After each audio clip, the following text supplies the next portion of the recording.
when there is a strong sense of belief. And I think the key is that it's credible. People can hang on to that and really dig into that with, it's compelling. It's compelling enough for me to want to figure it out and take action.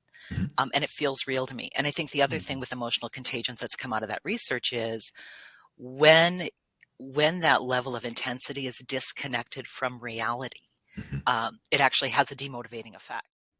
They're speakers, authors, and real-life rock stars, bringing you life-changing thoughts that rock, taking conversation all the way to 11. Most shows only go to 10. Well, it's one louder, isn't it? These go to 11. This is Thoughts That Rock. Now, here are your hosts, Jim Knight and Brant Menswar. What's happening, folks?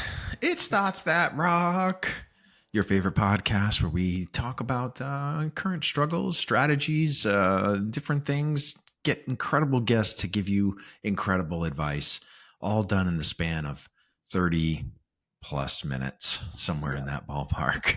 Brant, we've never finished less than 30 minutes in the history of our show. We've never done it. No, we've gone much longer than that, and we've lied to the audience for 5 years. That's all right. Yeah, but we're excited about today because a good friend of ours who we've known for a while, it's my friend Donna Herbel, and I will say this is one of those times where we wanted her to be on the show, and then she said, I can talk about 4, 5, 6 different things, and honestly, this was a good one for her to pick. It was how to up your execution game. And I think if people probably heard that, they'd be like, oh, yeah, I need to get better just getting stuff done. But it is a little bit different than just saying, let's definitely get at it. Donna's the founder of Blue Phoenix Learning, where she is a speaker, a consultant, an executive coach. I think she likes to say she's the igniter of performance. She gets individuals and companies to obviously amp up their game. As we'll learn in the episode here, she's going to be the author of the upcoming book, Hope-Centered Leadership. So we had some great funnies and discussions around the word hope. Where I knew her was through CHART, the Council of Hotel and Restaurant Trainers. She used to be the president there, which is a rotated position in, but she at the time was the former vice president of culture and training, right up my alley for Perkins Restaurants and Bakery. And so she's had an illustrious career and has jumped off the deep end and is doing her own thing. And we couldn't be happier. But this balance of strategy and execution, but she does talk about how to actually get some things done with excellence. So, man, I think it was a great conversation. And I know when we started it off, I wasn't sure if you guys had met, but she's actually been in our Certified Rock Star, and she was also in one of your sessions. So we all know each other. Absolutely. This was a great episode. Honestly, so many great nuggets. Thank you. Of useful information given by non-hosts that I think this is going to be one of your favorite episodes. You got to check out this conversation we had with Donna. Rock on. Donna Herbel is here. What's going on, Donna? Oh my God, beautiful day in sunny, snowy Minnesota, and I'm in the Hall of Greatness with Thoughts That Rock and people I admire most. So great day. Oh man, we're already. She's put us on a pedestal, Brant. Already, what's going on? Donna and I are rocking the bifocals here, and Jim, like, I don't know why or how you still have good eyesight. but one of these days you're going to have one, and then we'll be. She's look at the cat eyes she's got on. I mean, they look fantastic, and I feel like Jim needs like some Elton John, some big star glasses maybe or something. I don't know. What if I just got one, like a monocle? Just a monocle. Very high. Hello, welcome to Thoughts That Rock. I love it. That would be awesome. That would be cool. It's funny that you're talking about the beautiful weather in Minnesota, but in Florida, we just had the cold front come through. Brant, you're in Georgia. I don't know what it's like, but it's a massive cold front. It's down to 68 degrees here. So it was 31. It was 31 degrees this morning in basically just outside of Atlanta. So that's nippy Woo. for We're probably the colder South. than in Minneapolis, right? Yeah, I think you are. Oh, Yeah. Congratulations. You can have it. Yeah. That's like 360 days out of the year for that's me, right. but whatever. That's right. Well, this is very exciting for us, and we were talking just before we went live that we were trying to get Donna on. I think probably a month and a half ago, as we sort of do with all of our guests, and things come up because all three of us are speakers and consultants and soon to be authors. We're going to talk about that with Donna as well. I've known Donna, as I said in the introduction, for probably 20 years. It might even be a little bit longer than that through CHART, the Council of Hotel and Restaurant Trainers. And she's met Brant before and been in some of our stuff like Certified Rock Star. And man, I was just really excited because she is a thought leader, not just in the industry. She's also getting a chance to get out there and do some more stuff. And what a great topic for us to talk about, how to up your execution game. So we definitely have a lot of business people that are part of our fan base and our audience. And so I think this is going to be right up their alley. So we're just going to turn it over to you and let you run the show, basically. And maybe you can start us off with some of this great wisdom that you have. What is your first thought that rocks on how to do this? Yeah, I think, and thank you for that. Talk about, kind of putting up on pedestals. Appreciate the pass back. When we talk about the art of execution in business, not a big surprise. There's stats and research that about 50% of the time, even up to 60-70% of the time, great strategies just don't execute. And so leaders, executives, and teams really find very frequently that they're kind of running the same playlist over and over and over again of strategies and elements. So when we talk about how to get from idea into actual execution, into get it done and get it done with energy and enthusiasm, I think the first thing I would call out is to actually craft goals that spark action. And what I mean by that is, even in the language we use, people talk about, I have goals, or my team has goals, like we have, lint in our pocket. And using stronger language, action language, we're pursuing goals, we're achieving goals, we're going after it, can be really, really powerful. Is when you talk about this too, let's say a department or a company or maybe even an individual just doesn't do this. They're either, as Brant would say, they're winging it, or they hear, you got to work on strategy, and you sort of work on that for a long time, but they just don't go and get at it. Do you have like a form, a process where you say, definitely write, I'm going to make this up, but let's say you write things in the old SMART model, that acronym, or you get as granular as you can with detail and end dates. Are you, when you talk about this as people are listening, is that sort of where you're going to just start jumping at it, but make it actionable? Yeah, and I think the difference is most organizations that I work with will use some kind of objective setting goal framework, right? SMART goals, big, hairy, audacious goals, right? There's a kabillion of them. I mean, there's a whole suite, and most organizations don't suffer from a lack of process. But what they suffer from is a lack of involving the right people at the right time to deal with the barriers to execution, which are the barriers to belief. I will honestly say, I've walked out of meetings. Most of our listeners are going to start nodding here with like, here's our big goal. And we're like, okay, that's a bucket of nothing. Like there's all kinds of problems and no one wanted to hear about it. And so you kind of walk out of just the goal setting process with the feeling of failure. Without even knowing how to get started or being willing or engaged to getting started. And so when you start with the goal setting framework, it's really about who's engaged with the process. But then the second part that I think gets frequently missed is, are the dots connected between individuals' daily work and what we're trying to accomplish? And it's that disconnect that results in the eye roll, right? That results in the, I don't see a path from here to there. So I don't believe. And because I don't believe, I'm just going to do what I do. And we're all going to hope this works out. And by the way, if it's that passive, and I'm a big advocate, as you know, there's active hope and there's passive hope, and that wish without the work has terrible results. You, Yeah. you Yeah. need the conviction that it's compelling. There's a way to get there, and an understanding of I have specific steps, actions, and behaviors I can take, and the dots are connected with a direct line of sight to how we get to execution. And there's a very visible scoreboard, right?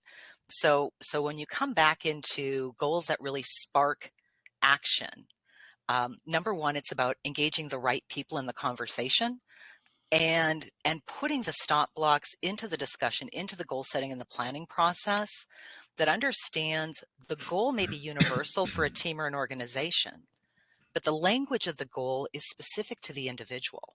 If I could share just a short story. Yeah. When I was, and this was one of my double palm, I could just smack myself moments, which if you're a great leader, you've run into these, right? Challenge your own assumptions.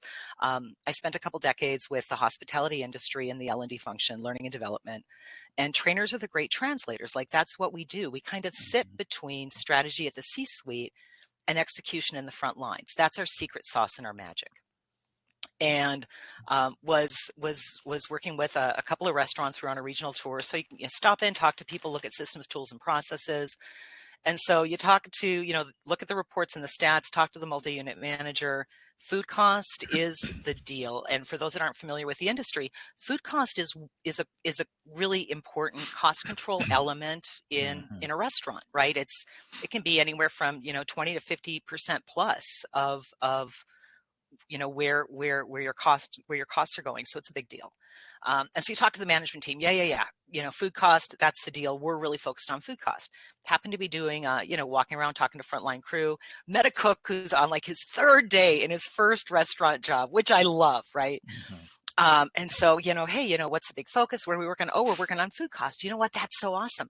So, what are you doing? Like, what have you learned that maybe I could take from this and share with others that's really a best practice? And I had that uncomfortable moment when I realized he felt like I set him up. Like the blank look and the eyes glaze over, like I was prepared to answer with the food costs, but I did not expect the follow-up. And the truth is, I have no idea. And when I said that's that moment where I could have, kind of the double face palm, it's that realization that we're putting a lot of strategy and dialogue and conversation behind this term in corporate speak that we all kind of get. But we didn't take the time to make it understandable and actionable to the people we were relying on to make the impact, right? And so I think if the business leaders and leaders and managers who are spending time with this conversation, there's a pause point that says, are we really connecting the dots? Yeah. Are we really helping the people we're relying on for execution to understand what does that mean in their daily work? Not just the executive words we use, but block and tackle, front line, doing the work. And being able to say the work I do is impacting this big lofty goal, the SMART objective or whatever the framework is. But taking it from strategy conversation truly into execution means connecting the dots and then again, making it actionable, right? Sparking action, sparking behavior, and letting people feel successful when they look at the scoreboard and see that their daily work is making an impact. So thanks for the opportunity to share. It's an embarrassing story, but I share it all the time because I'm not scared of my mistakes. So Brent, you don't really get any of your goals accomplished when you are listening to when you're listening to Donna. And I'm joking. I actually think you get a ton of work done. Like from an execution standpoint, you just go at it and you're able to bang things out, where I probably now have compensated the other direction. Like I'm constantly thinking holistically, strategically, ultimately I'm going to get there. And I was just the opposite. I used to just shoot, fire, aim, it was go, go, go, go, go, go and get things done. And then, I had a moment a little bit like yours, Donna, but it was me personally going, I don't think strategically at all. Like I am at the behest of operations has told me or asked me to do something. I will just go figure it out and get it done. But I'm not thinking, is it even a training problem? Is there a behavioral problem? Could I enlist other resources versus me trying to roll up my sleeve and get it done? And actually, somewhere back here is one of my favorite books, Execution, which you probably are familiar with Graham Sharam and Larry Bossidy. I used to love that book because that book basically is going, you got to stop strategizing, quit. I'm thinking of George W. Bush, strategery. You got to stop thinking about this stuff. You have to just go and at some point have at it and attack it. But it really is sort of a balance between the two. So that's my way of sort of throwing it over to you, Brant, and thinking, what do you think about this concept? Because crafting goals that spark action, I think sometimes you just spark action, you get it done. It just happens to be on the right path for you, I would think, right? Well, this is how I Or you know. hope. This is how I know we're brothers, is because I literally, like, the whole time you're talking, I'm setting this up in my head going, Jim, I'm glad you talked about one of my favorite things, strategery. And I'm like, I was getting ready to do it and you said it. So I know we're on the same wavelength for sure. It's funny, sort of, Donna, listening to what you're saying. I in my head, I've got two things running. I've got a little bit of Ted Lasso, and I've got a little bit of the work I did at Cornell in my certification program that I was doing. And so, I love, for those that have seen Ted Lasso, the big sign that says "Believe" that is above the doorway, right? And I was always moved by that in the show. But then when we started doing some work in the psychology of leadership at Cornell, what we learned is that belief is not a choice. We treat it like it is, but it is not a choice. Belief is simply what we can convince ourselves of, period. So you're not choosing, because if you don't convince yourself of it, you aren't going to believe, period. And so because of that, it brings into account what you're talking about of actionable things that can be done, because the more actionable steps that happen, even if they're very short steps, lead to convincing yourself that you are headed in the right direction and you are moving towards that goal. It's when there is that disconnect, as you're saying, of the dots that don't happen, that belief is never, it's not going to be an option, because you're never going to convince yourself that it's actually possible. And so, I really like this idea. And the second thing I'll say, and it's earlier on what you were talking about, the type of language that we use, right? A little stronger language in how we are presenting things. One of the things we learned about in that course was emotional contagions. And they sort of function, the way I describe it is like a yawn. You see someone yawn and you yawn. It's just, you're not trying to yawn. It just happens. Emotional contagions work the same way. They're caught like a yawn. And if you are putting forth weak language, if you are putting forth doubt in anything that you're doing, it will be caught by the entire team. And it makes it that much more difficult to get them to believe that something is possible. And so if you, on the other side, use very calculated, strong language, then you're actually going to allow them to catch that emotion that is positive, that is forward momentum. It seems that you're sure of something, even if you're not. They are catching that and will share that sense of belief. Because you are speaking, there's an article by Gary, written about Gary Vaynerchuk several years ago in the New York Times, that talked about him basically speaking about him owning the New York Jets one day as if it's a foregone conclusion. And the journalist was talking to Gary's brother, and he's like, it's just weird. Like he talks about it like it's just going to happen. And his brother said, yeah, of course, he's speaking it into existence. And that was the light bulb moment for me. The values work, the stuff that I do on my side of the fence, don't mean anything unless you speak them into existence. And when you're talking about strategic anything and trying to put that to reach as far down as that frontline employee, you have to speak it into existence with conviction, so that emotional contagion is caught as far down the line as possible. Would you agree with that statement? 100%. I've done some study work as well when you talk about emotional contagion. I do a lot of work in the hope and hope-centered leadership area. And that's one of the things that's really emerged in the research and the data, right? Which is when there is a strong sense of belief. And I think the key is that it's credible. People can hang on to that and really dig into that with, it's compelling. It's compelling enough for me to want to figure it out and take action. And it feels real to me. And I think the other thing with emotional contagions that's come out of that research is when that level of intensity is disconnected from reality, it actually has a demotivating effect, right? When people are Pollyannish. So I think I would agree wholeheartedly. I think that's very well stated, Brent. Yeah, and important. Awesome. Jim, yes. I'm going to just hang it up right now. I can't get any smarter than that last. Yeah. Do you want me to take the last two thoughts then? I think you should just I'm just going to shut up for the rest of the time. I sound pretty darn smart right now, and so I'm just going to shut up for the rest of this episode. Yeah. Well, I got a chance to maybe catch up with you guys on the last two, which we'll take. All right, Donna, give us the second thought that rocks. How do you up your execution game? Yeah, I think so. This is really a neat tie into where we left the conversation before the break. And I always, I joke we started this conversation talking about the weather, but when it comes to execution, stop talking about the weather. And it's not the WEATHER, but it's the weather, as in if. It's that lack of conviction. Maybe we can. Is it possible? Oh, the project, it's fallen off. It's fallen off the project plan. Or we've been working at this for a while. Man, I don't know if we're going to, right? That weather, which is the yes, no, and really shifting that conversation. Instead of talking about the weather, in terms of execution, focus on the how. Focus on the how. You can't go back and get yesterday's results out of the trash. So wherever you are today, whether it's ahead on track or behind, the only question that matters in the game of execution is, how do we move forward?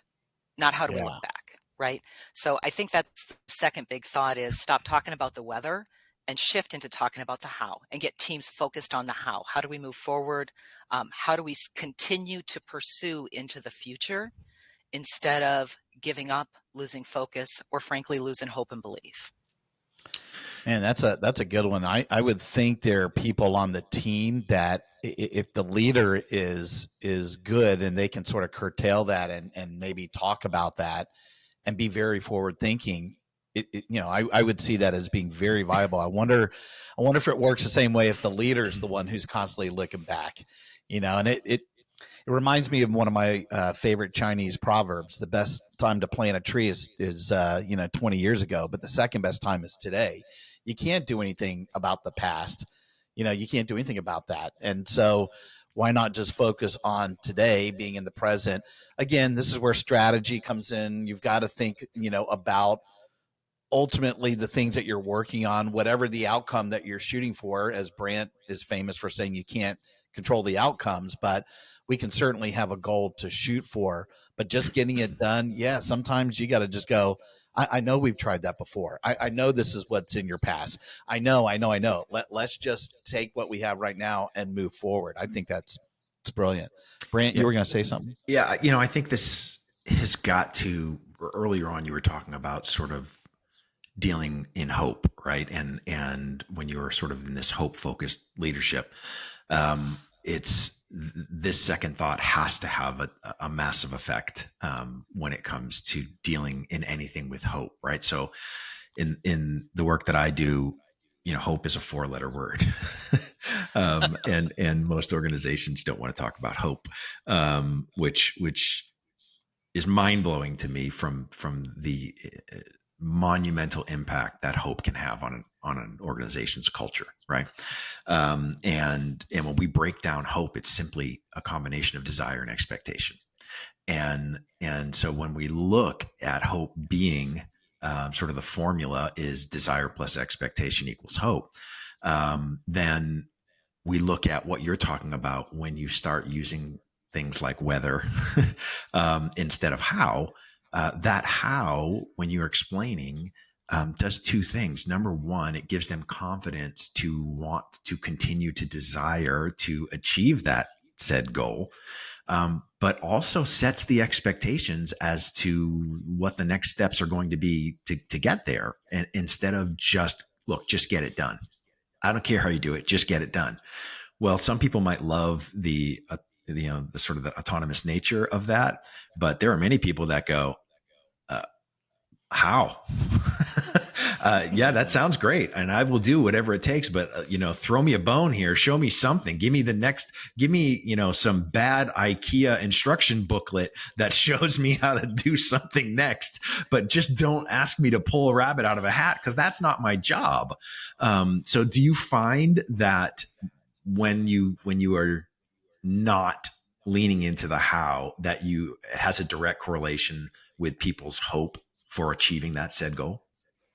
100%. So, and I'm a big, there's a lot of different models. I'm a big fan of Charles Snyder's work with the cognitive model of hope. So, which is really this idea of goals that are compelling.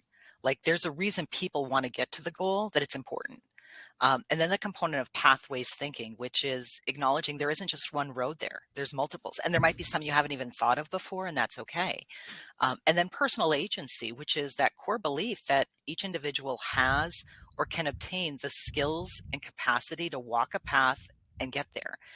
And so when we talk about that idea of the shift from whether into how, and I think, Brent, that's a really key distinction. The whole hands off, well, we just need to get there, why don't you do the best thing you can imagine? Well, some people are like, I could not imagine the first plan we had. I don't know where to go from here. This is very confusing. And so that idea of instead of looking back, we're gonna keep our focus between the guardrails and be perfectly clear. We are advancing to the goal, and we will achieve it because it's compelling and important, right? And I think that's the key point when we talk about execution and strategy. Great strategy against an unimportant goal is not best, right? Mm-hmm. So it's great strategy against a compelling goal, and then inviting multiple paths of how and really guiding the conversation. And I think it's important when we're looking forward into that shift of how, we're not just looking for one path. We're really trying to make the multiple paths appear, because it is possible when we talk about, the key to execution. How likely is it there's going to be a boulder in the road or a problem in the path? Super high, super high. In fact, it's more likely more likely than less likely that there's going to be a bump or a barrier or an issue that we're going to have to work our way around. And so by kind of elevating this idea of how there are multiple paths, let's pick the best one, the one that's the most likely to be successful. But hey, if we run into roadblocks, we have options. We can choose to muscle through, or we've already got an idea of how to sidestep and keep going. And I think that's part of the magic of how, with regard to hope theory, is that idea of multiple pathways. It is that expectation of, we don't wonder if we're going to get there. We're going. The only thing we wonder is which road are we going to ride into town on, right? And so that's that important, the expectation. And I'm gonna, for the Star Wars fans out there, there is no, do or do not, there is no try. Yes, thank you, Yoda. I mean, that's kind of 1A, which is, we're not attempting for achievement. We're pursuing a goal. We're achieving a goal. We're executing multiple options of paths on the way, but be clear, we're not confused about whether we're going there. We're going. Yes. Yeah. It's the question of how. I think first off, I thought this was going to be some fighting words for Donna, because Donna's, one of the many things that she focuses on in her book will be around hope-centered leadership. And I think, the different ways of looking at hope, you're right, it could be, Brant, a 4-letter word, because if you're just out there hoping stuff's going to get done, that's one mindset, and you're not going to go anywhere unless it's just sheer dumb luck that you actually get there. Versus, I think, Donna, what you're saying, your approach is, we are definitely going to get there. It's just, how do you do that, and who's going with me, and what path, and knowing there's still going to be some obstacles out there, because we actually know some hope dealers out there. Brett Culp, Derek Kiongo, Clint Pulver. These are like some of the most positive people, but there's no way that I would go, they're totally making it up and just hoping that something's going to happen. They have a process, a plan in place. there's design, there's strategy, but they're also getting at it, and they're getting about it quick. In some cases, and maybe it takes longer by design. So I love that whole approach. Stop talking about the weather with the H. That's a good one. No H. The one thing too that I just want to kind of share, and I laughed a little bit, Brent, when you said it. Kind of the hope is not a 4-letter word, which I kind of use with some frequent, because I run into people frequently that have that mantra, right? Hope is not a strategy. Mm-hmm. And I always say, and thank goodness, because the success rate of strategy is actually pretty low. Yeah. Yeah. So thank goodness for that. Hope is not a strategy, but it is a key to execution. And I think that's part of the shift when we really get into it. There's the misconception of the wish that doesn't do the work. Yeah. And that's not how hope gets it done. Like when the chips are down, if you don't have hope, man, everybody's just going to sit down, and you can't have that when it's compelling and it matters. I love that. And technically, hope is a 4-letter word. I'm just saying. There's always the grammarian, Jim. Yes. All right, bring us home. What is your third thought? Awesome. So, I think the third thought with regard to execution is really igniting self-confidence. Sometimes as leaders, and this is most true for leaders of teams and leaders of organizations, we get to a level of leadership because we have a certain level of competence, we have a certain level of experience, we have a certain level of perspective that says, "Oh, I know how to do this." And when we decide the path and don't create a level of self-confidence in individuals, we don't lead the results, we manage the results. We're pushing from behind instead of leading from the front. And so there's some steps specifically in developing self-confidence that really run through the 3 key things that we've talked with. I actually teach a hope framework, not ironic, it was by intent. But it's the habits, optimism, perseverance, and energy are kind of the 4 critical competency areas for leaders, and built on that foundation, inspiring self-confidence in individuals on the team to see the goal, really see the paths emerge, understand that multiple paths can emerge, and that's okay. There isn't necessarily a right or a wrong, there's just different. And so we can talk about what's different, and that's important to maintaining self-confidence. And then the other part that goes hand in hand with that is with regard to personal agency. One of the big elements is around the area of communication around delegation specifically. I talk with a lot of leaders and even a lot of managers who you ask the question, like, let's talk about delegation. Who really loves delegation? And there's this pause where people look around the room like we're supposed to say we love delegation because we're leaders and we know that, but we don't like it. And we name the elephant in the room. And when we dig into the reason why, what frequently comes up is, I don't believe that, my people necessarily will consistently deliver, or they'll consistently deliver right or well. And so we have to kind of challenge some of those mindsets. Well, what is right and well? Is that what the goal, objective, and work needs, or is that your personal preference as a leader? And when the answer is that's my personal preference as a leader, then we really have to come into exploring coaching and exploring what does that mean for self-confidence. The second thing that we find with regard to delegation is many leaders think it's like a light switch. It's either on or it's off. I can either delegate or not delegate. The reality is delegation's more like the dimmer switch. There's levels of delegation, which when aligned appropriately with an individual's knowledge of a situation or skill, can be really, really effective. And you can continue to turn the lights on higher and higher as they get more experience, but that's important for cultivating confidence, the willingness to pick up the ball and run it, the willingness to look at a process or even a challenge, or even look at the goal and say, hey, maybe I can add value to the pursuit in a way that no one else thought of. And so effective delegation by levels, not the on-off switch, but the dimmer switch, where we provide an appropriate framework for people to ignite self-confidence, that they don't have to wait for permission and they don't have to be scared of doing it wrong. Yeah. We set up the guardrails early, so self-confidence says, look, I can take some reasonable risks. if they're aligned with the goal, they're framed appropriately in our culture. And I understand where, where's the line between asking permission and asking forgiveness, right? Yeah.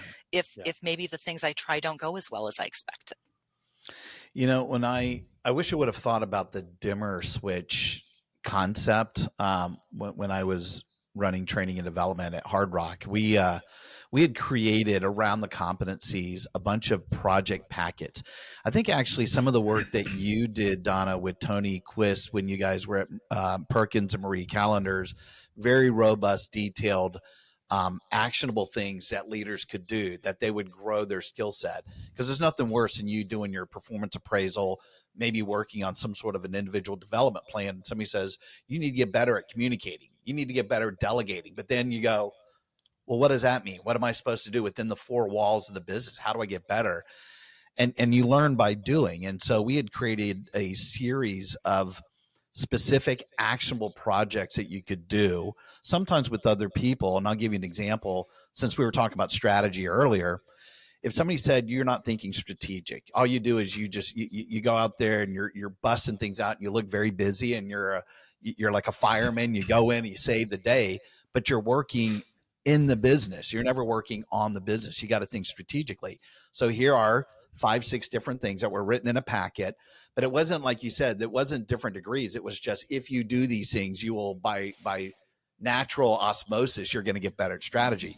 One of them was crazy. We would set up a chessboard in the manager's office, and two people, the one that's having to work on strategy, would be playing against, let's say, the general manager, and they would have their business card. One would make a move and flip the card, and the GM might be there that day, or maybe she or he would come in the next day and make a move. But thinking 4, 5, 6 steps ahead, which is what the object is to win in chess, you've got to think strategic. You can't just go in there and just start playing. I mean, and so people would go, what? You're playing chess in the restaurant? Yeah. But one of many things that you could do. Here's another one, since we're talking about communicating and delegation specifically. I remember somebody maybe was really good at barking out orders. They had no problem telling people what to do. But now that you're in a leadership role, the goal is that you should be able to marshal the resources. And one of those was, and I'm going to make this up, but we would say, I need you to go and clean up the receiving area, completely redo it, and we're going to paint the walls. But you personally, you're not allowed to lift a single finger. You can't do it. So now it forces you to have to go and think, who do I get that can actually get this done? And it forces them. And of course, there's a nice byproduct for the restaurant, but the goal is to immerse people in as many of these activities to make the competency in your point much more real than just some esoteric concept to just say you need to get better, but you don't provide them any detail. I guess in sharing those stories, I wish there would have been different levels. There's one that is hardcore, you're all in, and others where maybe it's a slightly different muscle that you're using. It might be more mental than it is physical that could still achieve the same result depending on what you're looking for. I know that was a lot there, but I do like the idea a lot. Love it. Yeah, one of the models, Excel Energy, does a really great job in when they provide that training and that communication, which I think is a great model. In that when they roll out or implement a process or a change, part of that communication is they present both good and great, instead of just saying everybody has to execute at this level, this binary on or off, you either hit it or you don't. Yeah. They've created a model where they kind of say, look, here's baseline. This is good. A really good manager, a really good leader does these things, has these conversations, and it's really helpful. And for some, that's enough, right? Yeah. And that flips back to, like, how do you inspire confidence of those you're asking to take on the role of execution? But then they also have a second section that says, if you want to be great, now this is the high bar, but you could also do or experience these things, these behaviors, these habits. Mm-hmm. And it really part of that kind of that shift into how, and then also the combination of inspiring self-confidence is presenting pathways earlier. Mm-hmm. And understand that different, execution is also the dimmer switch, right? There's like, here's us getting it done, but here's us really getting it done, and here's us chinning the bar, right? I think that'll, anybody who's been to the gym, there's a difference. We did a workout today, but man, which workout was it, right? There's levels of that, and that's okay. And so I thought their model was really interesting, and we did some of that work, a lot of that work actually at Perkins and Marie calendars as well, in terms of presenting ideas, information, or interactions in how do you really foster and encourage self-confidence. And we did do a lot of training even around supervisors around how do you set the table for future success in how you respond to failure today, right? Mm-hmm. Yeah. It's the three of us have had a background where the self-confidence is probably high, because whether it was L&D, learning and development, focus in your training and instructor-led classes, community theater, my music degree, Brant, pastoring a church, rock star for 25 years. Like, we've been in front of people. And I'm trying to think if there were other people that are listening, perhaps in other departments, because we all know that being in front of other people, speaking is the number one fear of all people, of all humans. You almost have to do that fear factor, right? And so when I think about this igniting self-confidence, again, I think you've got to throw yourself in the deep end. Maybe the dimmer switch, there's degrees that you can get there, but you're never going to get better unless you actually do it. It's like, I used to do a 2-day, teach people how to speak, how to facilitate, how to get better at presenting. And the first day is really a lot of information overload, and it's to a PowerPoint, and there's little mini exercises. It's day 2 is the secret sauce. You actually physically have to do a presentation in front of people where you're being evaluated and videotaped and the whole thing. But you can't skip the first day. You need the information to get better. And you definitely can't go to day 1 and then skip out on day 2. And that people do that all the time. They've got to immerse themselves. And I clearly remember, I think people would probably not know this about me that know me now. I had a fear of being in front of other people and speaking all the way through the end of high school. It's only because I had to start doing some of this in college. I had to do some speeches in front of people, and I was performing more. But as a manager at Hard Rock, like a basic floor manager, I volunteered to do every pre-shift. I volunteered to handle every guest complaint. I volunteered to do interviews. Like, I just said, I've got to get better at this, and I'm going to overcome it. And so you start immersing yourself in the deep end, you're going to naturally get better. And so, I look at all three of these, not just crafting goals that spark action, stop talking about the weather with the H, which I love, and igniting self-confidence. Like, your goal has to be, if you're trying to up your execution game, you've just got to get into it. You've got to start immersing yourself. And listen, if you're not good at it, there's probably a lot of people around you that can help you get there, right? Absolutely. In my coaching practice, and also in my historical training, we would always talk about the expectation that everybody's going to be a black belt on their first day, right? And especially if you've had success in an area and suddenly you're going to try something new, it does feel awkward.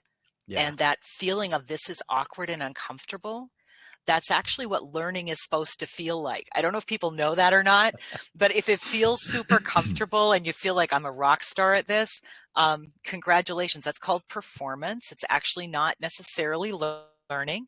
So if we want to continue to grow, we got to continue to learn. Real growth is painful. Just ask the trees. So part of that igniting self-confidence is be willing to be a beginner.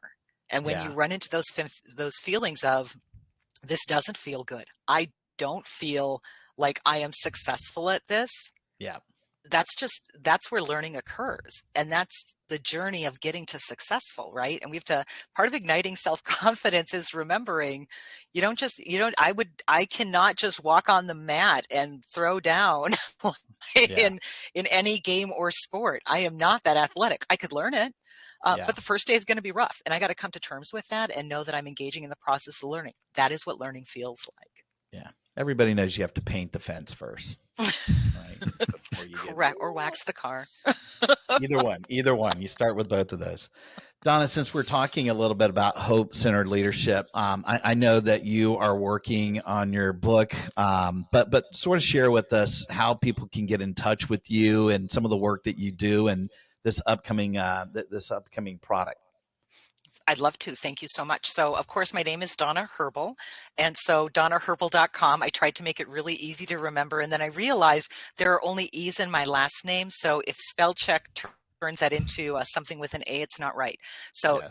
donnaherbel.com. And then my training company and consultancy is Blue Phoenix Learning.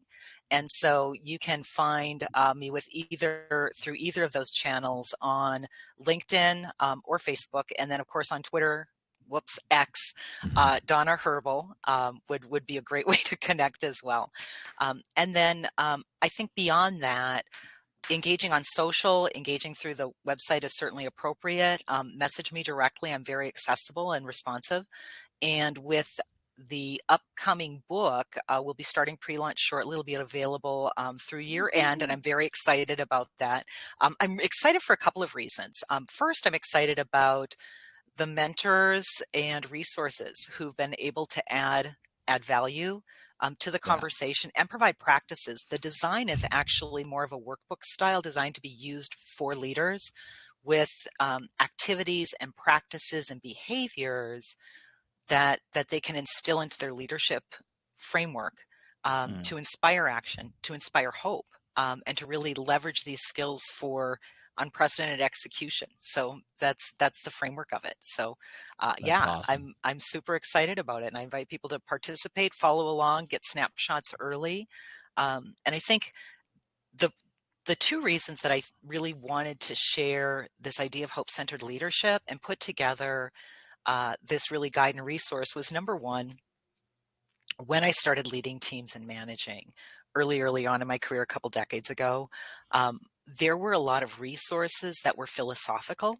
And I did not need philosophy. Like, I was knee deep in the shift with things going on and people asking questions, and I did not need theory. I needed to give me a phrase. Right, I needed execution. And so like many of us, we've learned it by trial and error. And I think it'd be easier to learn, help people learn by trial and success. So that was number one.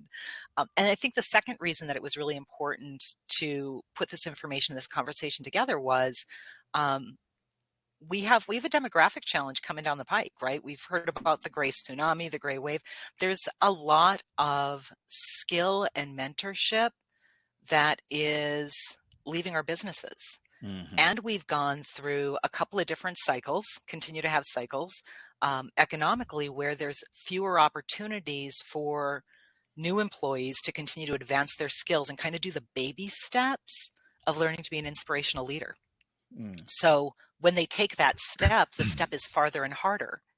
And we're coming into an era where mentorship and guidance may not be as readily available. And so really taking the time now to distill and define what it is to be a hope-centered and inspirational leadership or inspirational leader just becomes more important today to prepare for what will continue to be an uncertain future. So it's the stuff I think not only our businesses, but also our teams and our communities need. That's awesome. Well, I definitely learned a lot. I did notice Brant came with the thunder on the first thought and then fizzled out the rest of the episode. So I tried to make up where I could, Donna.